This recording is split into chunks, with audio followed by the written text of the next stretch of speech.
Hindi church online की इस आराधना सभा में मैं आपका दिल से स्वागत करता हूं। परमेश्वर को धन्यवाद देता हूं कि इस आराधना में आप हमारे साथ जुड़ गए हैं। आज परमेश्वर के वचन की प्रेरणा हमको मिलेगी। आज परमेश्वर की आराधना से हमारे जीवनों में एक नई प्रेरणा मिलेगी। हम उत्साह से जीवन की राह पर आगे बढ़ सकेंगे, अनंत जीवन की राह पर आगे बढ़ सकेंगे और यह देख सकेंगे कि कैसे विश्वास योग्यता से हम अपना जीवन संसार के भौतिकता के आकर्षणों से बचाकर परमेश्वर की राह पर आगे बढ़ते जा रहे हैं कि नहीं। आज इन बातों की प्रामाणिकता पर भी हम गौर करेंगे। तो आइए प्रभु यीशु मसीह के शिष्यों में से एक प्रमुख शिष्य के जीवन से हम कुछ बातों को सीखेंगे। आज की आराधना से आपको प्रेरणा मिले, आपको उत्साह मिले, आपको सही दिशा में आगे बढ़ने के लिए एक नई ऊर्जा मिले, ऐसी मेरी प्रार्थना है। आपका बहुत बहुत स्वागत है। आइए हिंदी चर्च ऑनलाइन की इस आराधना सभा में हम आगे बढ़ते हैं। आप सबों को जय मसीह की। आज की इस हिंदी चर्च ऑनलाइन आराधना में मैं आप सभी का स्वागत करता हूं। आराधना में जाने से पूर्व हम परमेश्वर की आशीष और उसकी उपस्थिति के लिए प्रार्थना करेंगे। आइए हम प्रार्थना करें। पिता परमेश्वर, हम धन्यवाद देते हैं आज के इस पवित्र दिन के लिए जो आपने हम सबों के जीवनों में प्रदान किया। हम धन्यवाद देते हैं हिंदी चर्च ऑनलाइन के लिए, जिसके माध्यम से हम निरंतर हर सप्ताह आपकी आराधना और स्तुति करने पाते हैं। हम प्रार्थना करते हैं आज जो भी गीत और कोरस हम गाते हैं उससे केवल और केवल आपको महिमा मिलने वाली हो सके। हम प्रार्थना करते हैं आज के वक्ता के लिए, जो वचन वो हमारे सामने लेकर आते हैं उसे हम ना केवल सुनने वाले बल्कि उसके अनुसार अपने जीवन में चलने वाले हो सके। हम प्रभु की मेज के लिए प्रार्थना करते हैं। जब हम उस ब्यारी में शामिल होते हैं, हम प्रभु यीशु मसीह के उस महान बलिदान को स्मरण कर सके जब उसने हमारे पापों के लिए अपने प्राण की आहुति दी। आज की संपूर्ण आराधना पर आपकी आशीष, आपकी उपस्थिति और आपका मार्गदर्शन चाहते हैं। पिता परमेश्वर, हर एक गीतों के माध्यम से, वचन के माध्यम से केवल और केवल आपको महिमा मिलने वाली हो सके। सारी महिमा आपको देते हुए इस विनती को उद्धार करता प्रभु यीशु मसीह के नाम से मांगते हैं, आमीन। यहोवा के लिए एक नया गीत गाओ, क्योंकि उसने आश्चर्य कर्म किए हैं। उसके दाहिने हाथ और पवित्र भुजा ने उसके लिए उद्धार किया है। यहोवा ने अपना किया हुआ उद्धार प्रकाशित किया। उसने अन्य जातियों की दृष्टि में अपना धर्म प्रकट किया है। हमारा परमेश्वर महिमा और स्तुति के योग्य है। आइए हम बड़े हर्ष और उत्साह के साथ तालियां बजाते हुए परमेश्वर की महिमा में कुछ गीत और कोरस गा लेंगे।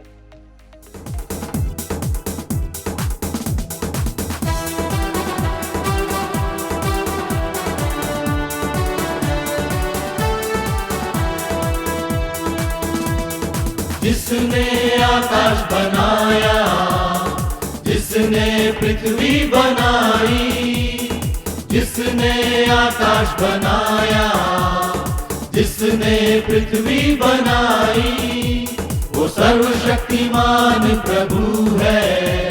वो यहोवा हमारे संग संग है। वो सर्वशक्तिमान प्रभु है। वो यहोवा हमारे संग संग है। सेनाओं का यहोवा हमारे संग संग है। याकूब का परमेश्वर हमारा ऊंचा गढ़ है। सेनाओं का यहोवा हमारे संग संग है। याकूब का परमेश्वर हमारा ऊंचा गढ़ है। समुद्र को जिसने है बांटा, जंगल से मार को निकाला। समुद्र को जिसने है बांटा, जंगल से मार को निकाला। वो वायदों को करता है पूरा। वो यहोवा हमारे संग संग है। वो वायदों को करता है पूरा। वो यहोवा हमारे संग संग है। सेनाओं का यहोवा हमारे संग संग है। याकूब का परमेश्वर हमारा ऊंचा गढ़ है। सेनाओं का यहोवा हमारे संग संग है। याकूब का परमेश्वर हमारा ऊंचा गढ़ है।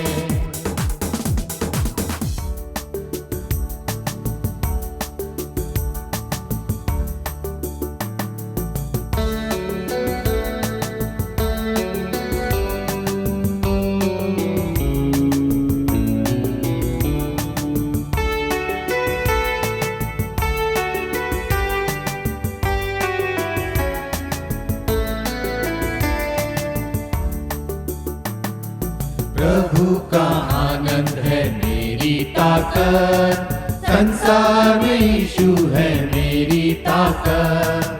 प्रभु का आनंद है मेरी ताकत, संसार में यीशु है मेरी ताकत। वो मेरा आनंद हर एक दिन में, वो मेरा सहारा है। वो मेरा आनंद हर एक दिन में, वो मेरा सहारा है। जब मैंने सोचा मैं अकेला हूँ, तब प्रभु यीशु ने मुझसे कहा। जब मैंने सोचा मैं अकेला हूँ, तब प्रभु यीशु ने मुझसे कहा। संसार के अंत तक साथ रहने वाला मैं तेरे साथ हूँ। संसार के अंत तक साथ रहने वाला मैं तेरे साथ हूँ। प्रभु का आनंद है मेरी ताकत, संसार में यीशु है मेरी ताकत। प्रभु का आनंद है मेरी ताकत, संसार में यीशु है मेरी ताकत। वो मेरा आनंद हर एक दिन में, वो मेरा सहारा है। वो मेरा आनंद हर एक दिन में, वो मेरा सहारा है। जब मैंने सोचा मैं निर्बल हूँ, तब प्रभु यीशु ने मुझसे कहा। जब मैंने सोचा मैं निर्बल हूँ, तब प्रभु यीशु ने मुझसे कहा। शक्ति देने वाला, सामर्थ देने वाला मैं तेरे साथ हूँ।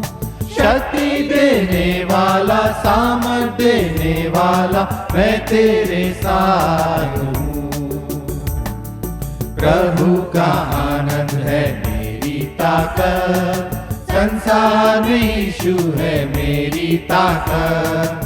प्रभु का आनंद है मेरी ताकत, संसार में यीशु है मेरी ताकत। वो मेरा आनंद हर एक दिन में, वो मेरा सहारा है। वो मेरा आनंद हर एक दिन में, वो मेरा सहारा है। जब मैंने सोचा कि असंभव है, तब प्रभु यीशु ने मुझसे कहा। जब मैंने सोचा कि असंभव है, तब प्रभु यीशु ने मुझसे कहा।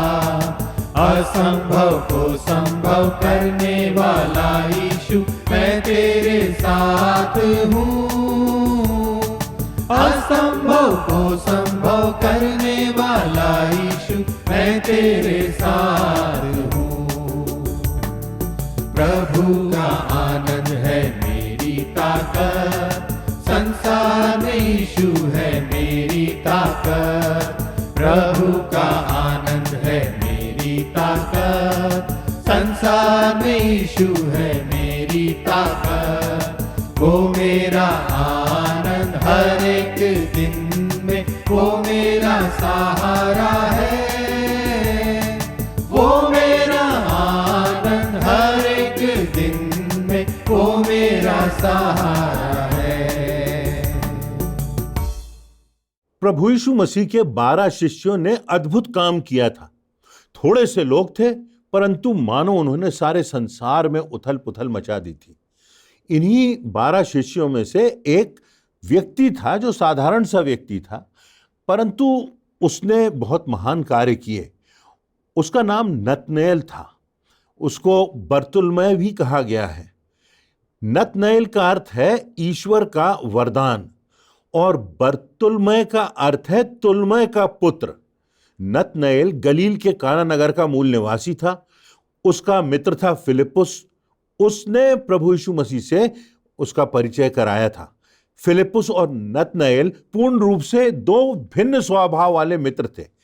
फिलिप्पुस एक और बहुत ही व्यवहारिक एवं फुर्तीला था, जबकि नतनएल कल्पनाओं में खोया रहने वाला बहुत ही शांत, विचारशील और अव्यवहारिक व्यक्ति जिसे हम कहेंगे, उस प्रकार का उसका व्यक्तित्व था।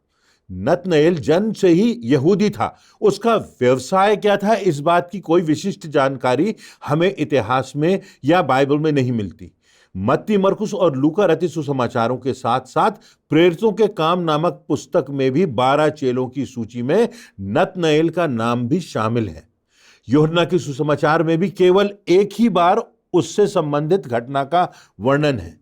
इस घटना का वर्णन यूहन्ना रचित सुसमाचार के पहले अध्याय की 45वीं आयतों के आगे पाया जाता है, जहां लिखा हुआ है, फिलिप्पुस ने नतनएल को पाकर उससे कहा, जिसके विषय में मूसा ने व्यवस्था में और नबियों ने भी लिखा है, वह हमें मिल गया है, अर्थात यूसुफ का पुत्र नासरत का यीशु। और नतनएल ने उससे कहा, भला नासरत से भी कोई उत्तम वस्तु निकल सकती है? फिलिप्पुस ने उससे कहा, आकर देख ले। यीशु ने नतनएल को अपनी ओर आते देखकर उसके विषय में कहा, देखो, वास्तव में एक इस्राएली जिसमें कोई कपट नहीं है। इस वर्णन को पढ़ने से हमें नतनएल के व्यक्तित्व के विषय में कुछ बातें पता चलती हैं। अन्य स्थानों पर भी उसका नाम का उल्लेख है। इन संदर्भों को देखकर हम पहली बात देखते हैं कि नतनएल परमेश्वर के वचन का अध्ययन करने वाला व्यक्ति था। ऐसा लगता है जैसे फिलिप्पुस और नतनएल मिलकर मूसा और भविष्यवक्ताओं की पुस्तकों का अध्ययन करते रहे। भविष्यवाणियों के द्वारा उन्हें मसीहा की जानकारी मिलती थी और उसके आने की प्रतीक्षा वो करते थे। उनके जीवन का प्रमुख उद्देश्य ही यह था कि वे मसीहा को ढूंढ सकें, उसको पहचान सकें। दूसरी बात, नतनएल पूर्वाग्रहों से ग्रसित था। पूर्वाग्रह एक ऐसी दुर्भावना या एक ऐसी मानसिक भावना या विकार है जिसके द्वारा हम किसी एक बुरे अनुभव या केवल सुनी हुई बातों के आधार पर किसी देश या उस स्थान या किसी नागरिक के प्रति नकारात्मक धारणा बना लेते हैं।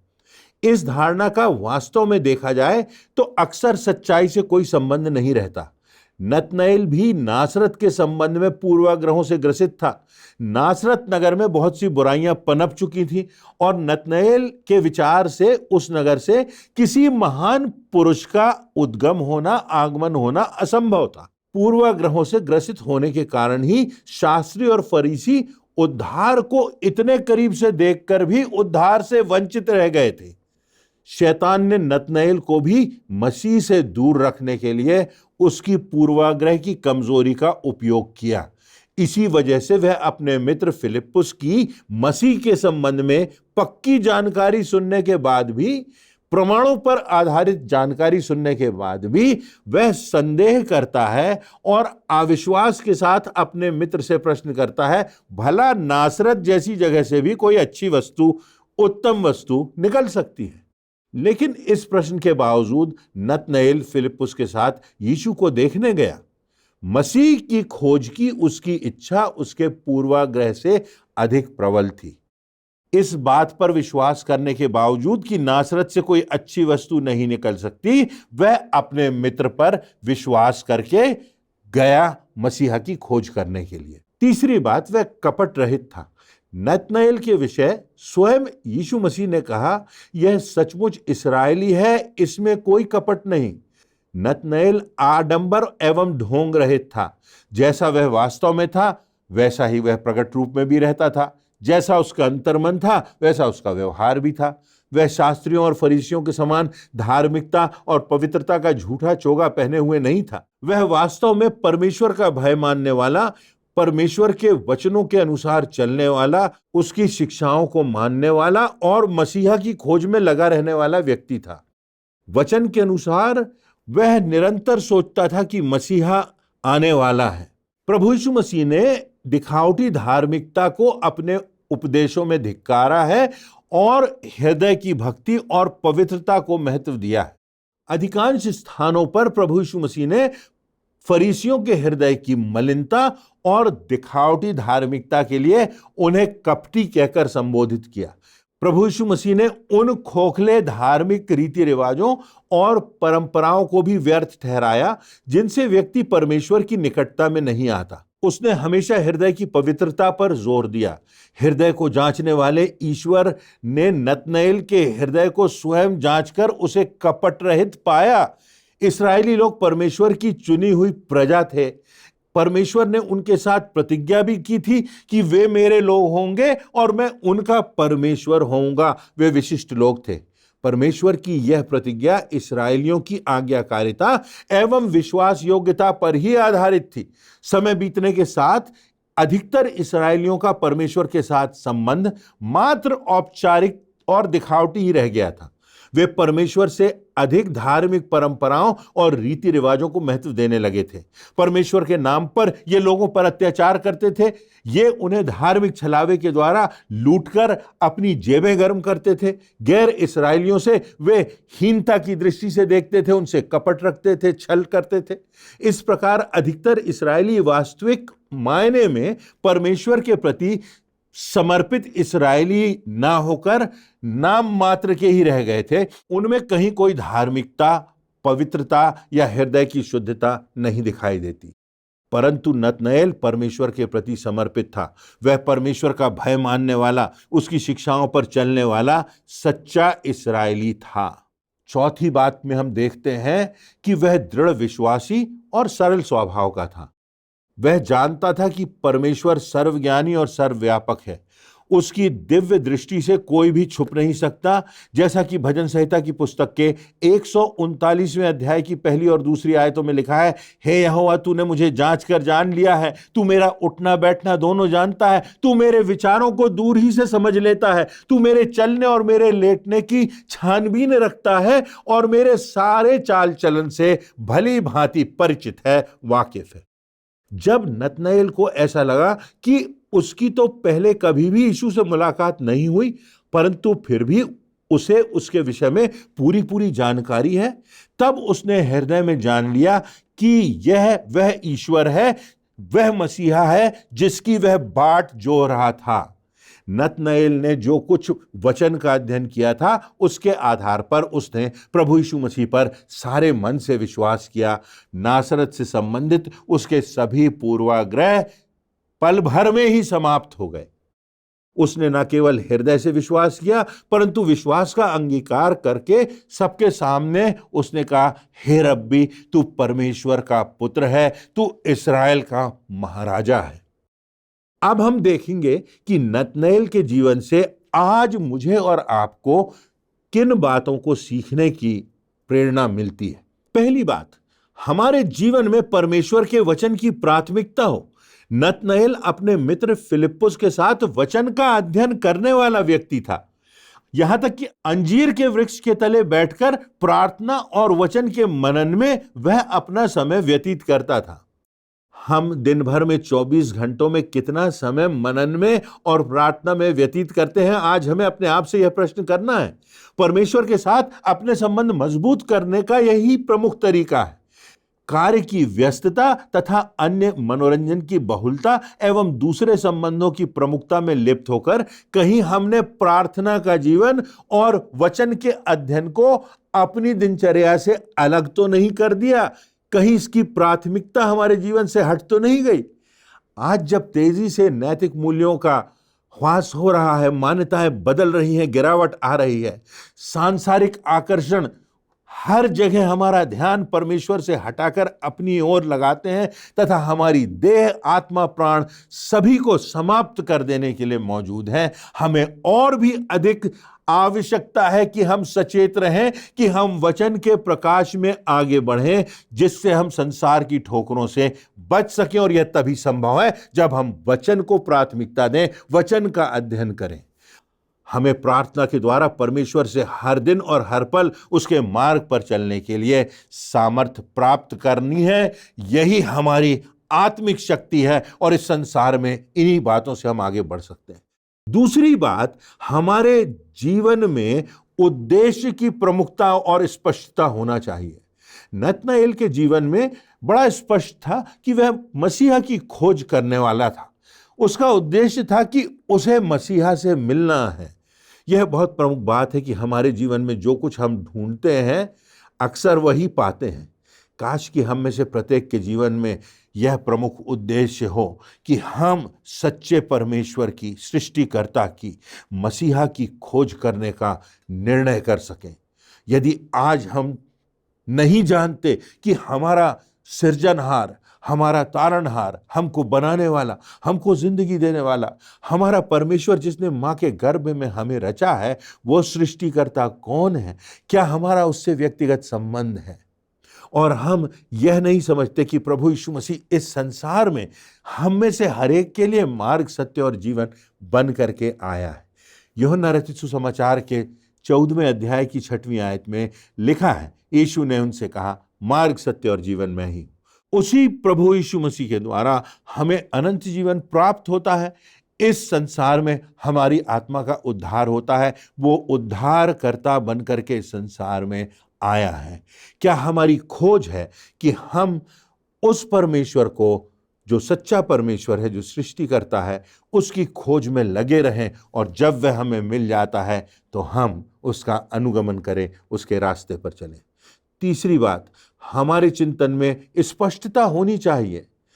कई बार हम पूर्वाग्रहों से ग्रसित हो जाते हैं और हम किसी विशिष्ट समुदाय के विषय में, विशिष्ट स्थान के बारे में नकारात्मक धारणा बना लेते हैं।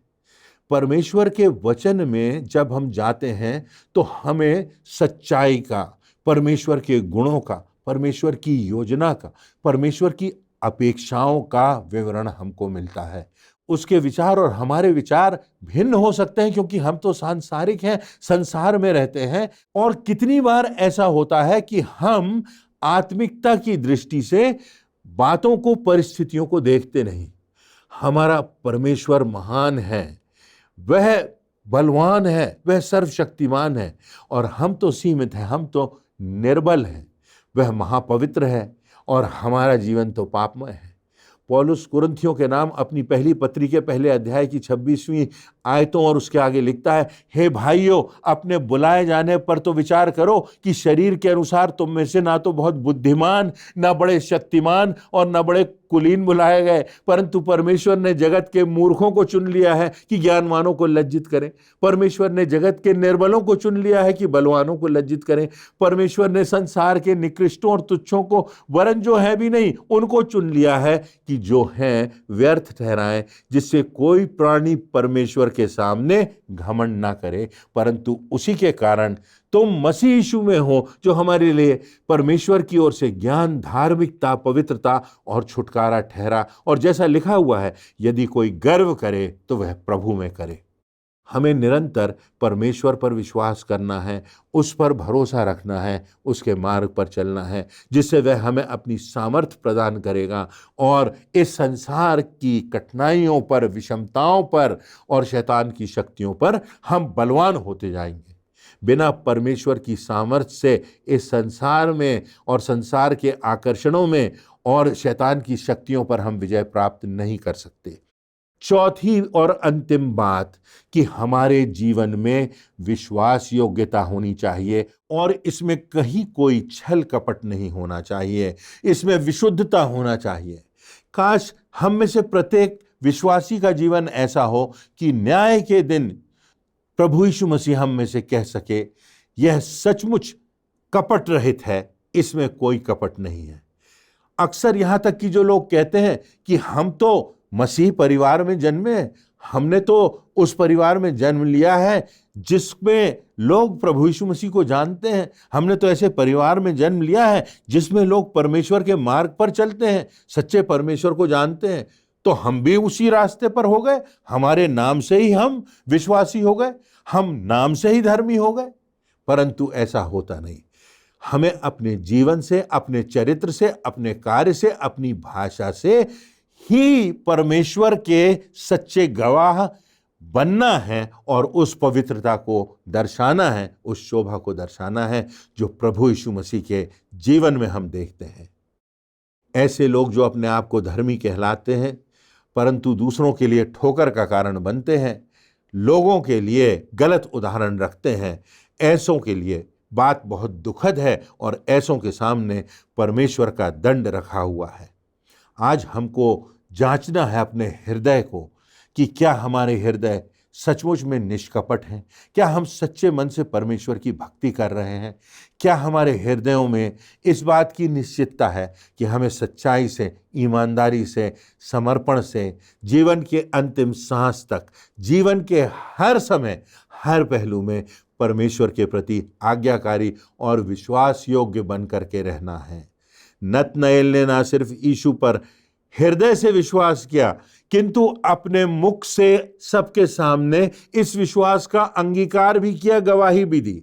न केवल विश्वास का अंगीकार किया परंतु प्रभु यीशु मसीह की सेवा उसने विश्वास योग्यता सीखी। जीवन की अंतिम सांस तक वह वफादार बना रहा। नतनएल के संबंध में बाइबल में बहुत जानकारी तो नहीं मिलती परंतु संतों की जीवनी के ऐतिहासिक संकलन के द्वारा हमें यह जानकारी मिलती है कि नतनएल ने कई देशों में यात्राएं की, यहाँ तक की संभावना है कि वह भारत भी आया और उसके जीवन से परमेश्वर ने बहुत से आश्चर्य कर्म भी किए, बीमारों को चंगाई दी, लोगों के जीवन में ईश्वरत्व आया, वह प्रचार करता रहा।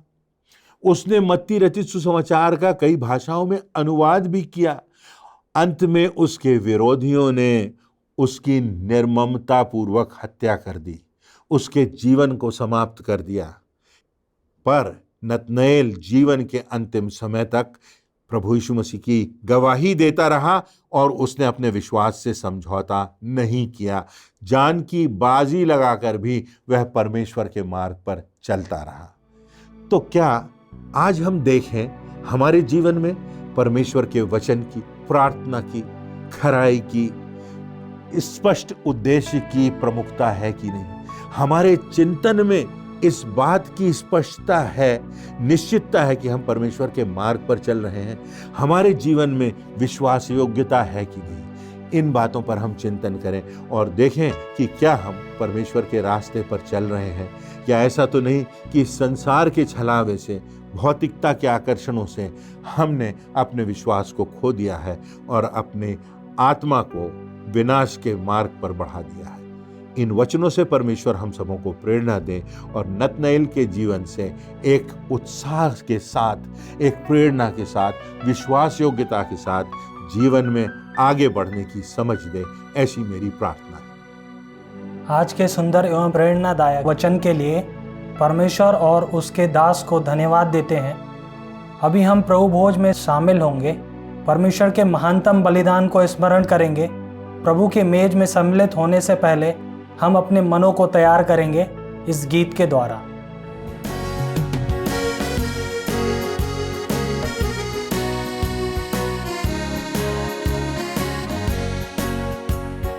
प्रभु तेरा हूँ, तेरे वचन से तेरा प्रेम पहचानता हूँ। मेरी कामना है कि विश्वास से मैं जाके तेरे पास रहूं। रख तू मुझको है मसीह अपने क्रूस के सोते पार। रख तू मुझको है मसीह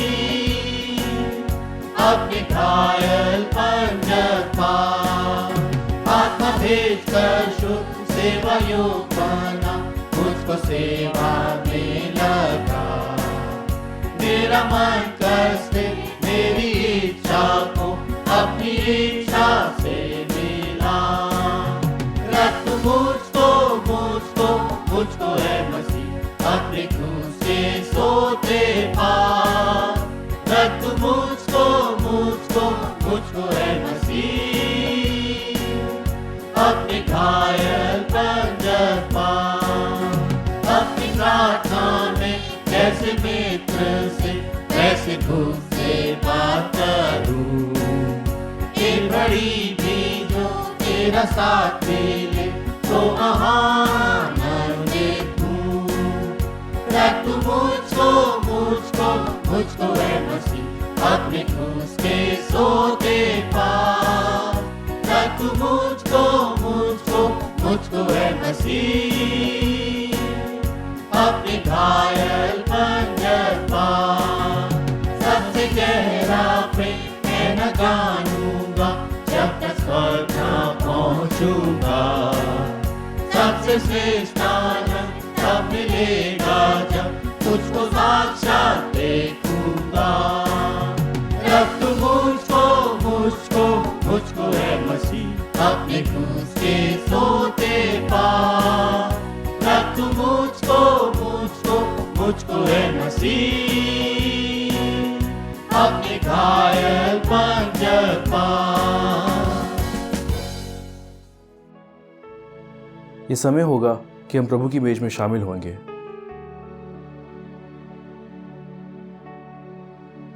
प्रभु यीशु जिस रात वो पकड़वाया गया, उसने रोटी ली और धन्यवाद करके तोड़ी और कहा, ये मेरी देह है जो तुम्हारे लिए है, मेरे स्मरण के लिए यही किया करो।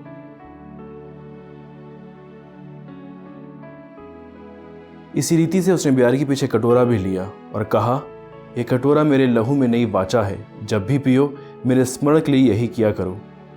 क्योंकि जब कभी तुम यह रोटी खाते और इस कटोरे में से पीते हो तो प्रभु की मृत्यु को जब तक वह ना आए प्रचार करते हो। आइए हम प्रार्थना में जाएं। पिता परमेश्वर, हम धन्यवाद देते हैं, फिर से इस दिन के लिए धन्यवाद देते हैं, आपने मौका दिया कि हम इस मेज में शामिल हो सके। हम धन्यवाद देते हैं कि हमें ये समय मिला कि हम प्रभु यीशु मसीह के बलिदान को स्मरण कर सकें। धन्यवाद देते हैं कि आपने अपने इकलौते पुत्र को हमारे लिए भेजा, जिसके विश्वास के द्वारा हमें उद्धार मिला है। उसके मारे, उसके गाड़े जाने और फिर से जीवित होने के द्वारा जो उद्धार हमें प्राप्त हुआ है, उसके अनुसार हम अपना जीवन जी सकें। जब इसमें शामिल होते तब हमेशा इस मेज में हम स्मरण करें कि किस प्रकार आपने हमसे प्रेम किया है और निरंतर आपके प्रेम में हम बने रहें और निरंतर हम आपके प्रेम में, अगुवाई में, आपके मार्गदर्शन में अपना जीवन व्यतीत कर सकें। आपकी इस मेज में आपकी आशीष मांगते हैं, प्रार्थना प्रभु यीशु मसीह के नाम से मांगते हैं, आमीन। जिसने भी प्रभु यीशु मसीह पर विश्वास करके बपतिस्मा लिया है, वो इस विधि में शामिल हो सकता है। आइए हम इस ब्यारी में शामिल हो।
आइए हम अपने स्थान पर खड़े हो जाएं।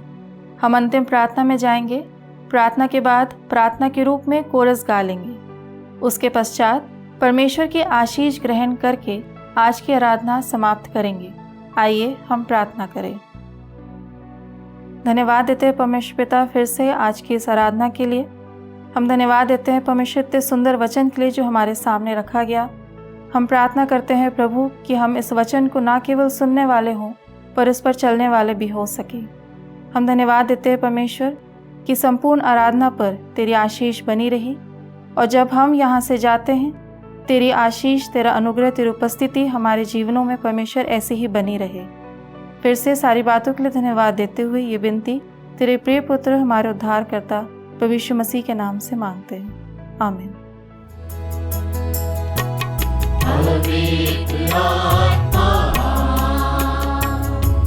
पवित्र आत्मा मुझे ले चल मसीह के चरणों में,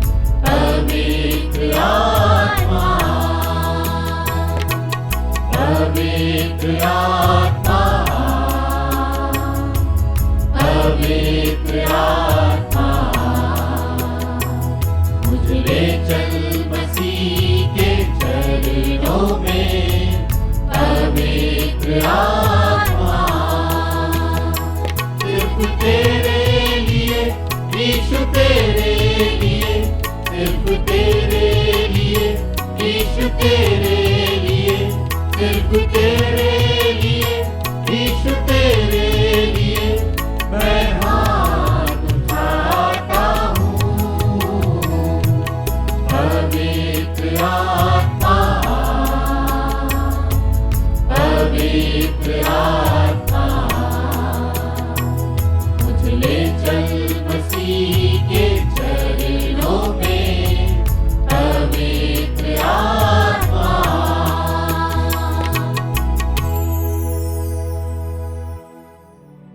हम परमेश्वर की आशीष ग्रहण करेंगे। अब हमारे पिता परमेश्वर का प्रेम, प्रभु ख्रिस्ट का अनुग्रह और पवित्र आत्मा की शांति और सहभागिता हमारे साथ और प्रत्येक विश्वासी के साथ अब से लेकर अंत तक होती रहे। आमीन।